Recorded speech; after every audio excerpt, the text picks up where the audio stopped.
رسول کریم صلی اللہ علیہ وسلم عید الاضحیٰ یا عید الفطر میں عیدگاہ تشریف لے گئے۔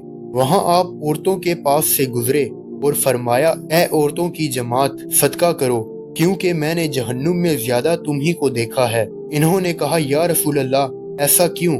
آپ صلی اللہ علیہ وسلم نے فرمایا کہ تم لعن طعن بہت کرتی ہو اور شوہر کی ناشکری کرتی ہو۔ باوجود عقل اور دین میں ناقص ہونے کے میں نے تم سے زیادہ کسی کو بھی ایک عقل مند اور تجربہ کار آدمی کو دیوانہ بنا دینے والا نہیں دیکھا۔ عورتوں نے عرض کی کہ ہمارے دین اور ہماری عقل میں نقصان کیا ہے یا رسول اللہ؟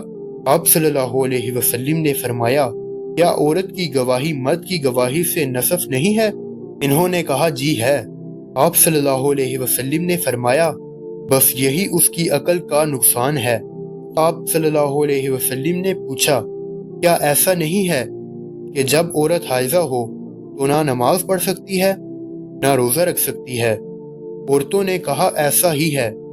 آپ صلی اللہ علیہ وسلم نے فرمایا کہ یہی اس کے دین کا نقصان ہے۔